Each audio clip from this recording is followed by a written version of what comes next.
क्या आपने पहले कभी स्पेस टूरिज़्म के बारे में सुना है?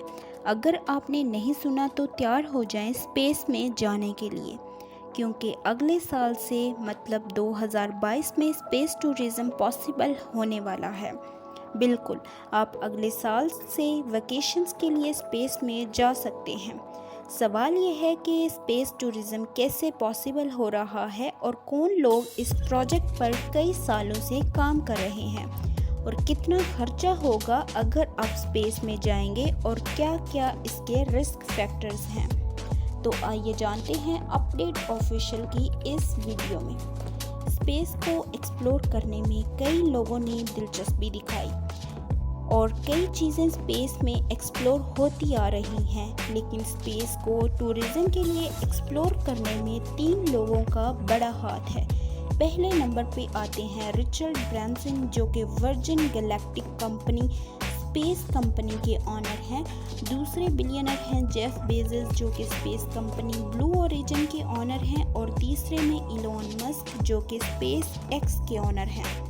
रिचर्ड ब्रैंसन आज से कुछ दिन पहले 11 जुलाई को अपने 5 मेंबर्स के साथ, जिसमें 3 क्रू मेंबर्स और 2 पायलट्स के साथ स्पेस में गए। उन्होंने जाने के लिए यूनिटी स्पेसक्राफ्ट नामी एयरक्राफ्ट इस्तेमाल किया और ज़मीन से 85 किलोमीटर की हाइट पर गए।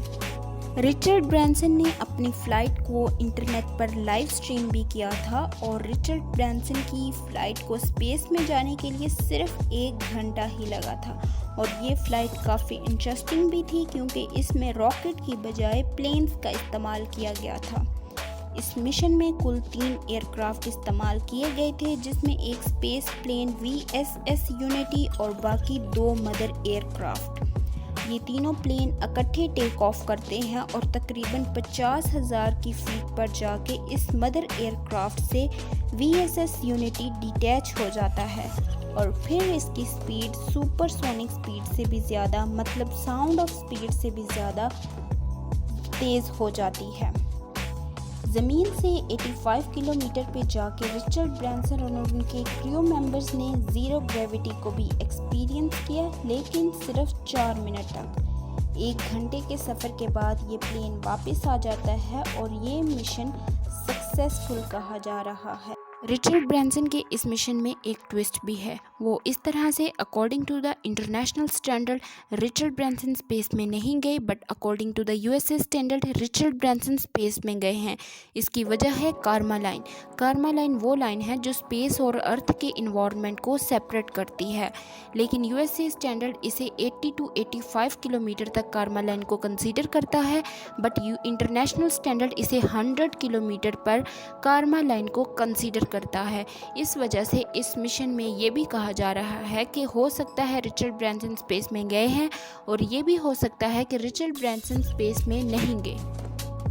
रिचर्ड ब्रैंसन के इस मिशन के बाद Jeff Bezos New Shepard rocket ship को लॉन्च करते हैं, जिसमें जेफ बेजोस अपने भाई के साथ Mark Bezos, 82 year old Wally Funk और 18 ईयर स्टूडेंट के साथ स्पेस की तरफ जाते हैं। न्यू शेफर्ड रॉकेट शिप के 2 पार्ट्स होते हैं, जिसमें ऊपर वाला पार्ट इसको कैप्सूल कहा जाता है और नीचे इसके बूस्टर लगा होता है। 2 मिनट की फ्लाइट के बाद कैप्सूल सेपरेट हो जाता है बूस्टर से, और फिर कैप्सूल कार्मा लाइन को क्रॉस करके स्पेस में एंटर होता है। तकरीबन 11 मिनट की फ्लाइट के बाद जेफ बेजोस का कैप्सूल पैराशूट की हेल्प से ज़मीन पे लैंड होता है, और तकरीबन new Shepard rocket ship 107 kilometre की हाइट ज़मीन से स्पेस में जाता है। इस रॉकेट की हाइट तकरीबन 60 फीट थी। ये मिशन बिल्कुल सक्सेसफुल कहा जा रहा है, लेकिन इन तीनों स्पेस कंपनीज की टिकट थोड़ी बहुत मुख्तलिफ है। वर्जिन गैलेक्टिक की फ़्लाइट की टिकट प्राइस है $250,000, पाकिस्तानी रुपये में 5 से 5.5 करोड़, जबकि जेफ बेजोस की स्पेस फ़्लाइट की कॉस्ट है $28 मिलियन, और इलोन मस्क की टिकट की प्राइस है $55 मिलियन। इलोन मस्क की फ़्लाइट और जेफ बेजोस की फ़्लाइट काफ़ी डिफरेंट है, क्योंकि इसमें प्रॉपर रॉकेट इस्तेमाल किए जा रहे हैं और हो सकता है ये प्रॉपर रॉकेट आपको इंटरनेशनल स्पेस स्टेशन की तरफ भी ले जाए।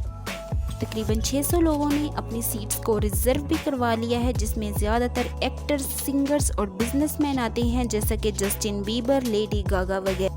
अगर इसके रिस्क फैक्टर्स की बात की जाए तो बहुत ज़्यादा है। कई लोगों ने इन बिलियनर्स को क्रिटिसाइज़ भी किया है। उनका कहना है कि स्पेस टूरिज़्म ऐसी नई चीज़ है कि चंद अमीर कबीर लोग इसे अफोर्ड कर पाएंगे, लेकिन इसके इन्वायरमेंटल इम्पैक्ट बहुत ज़्यादा होगा और बहुत ज़्यादा पोल्यूशन फैलेगा।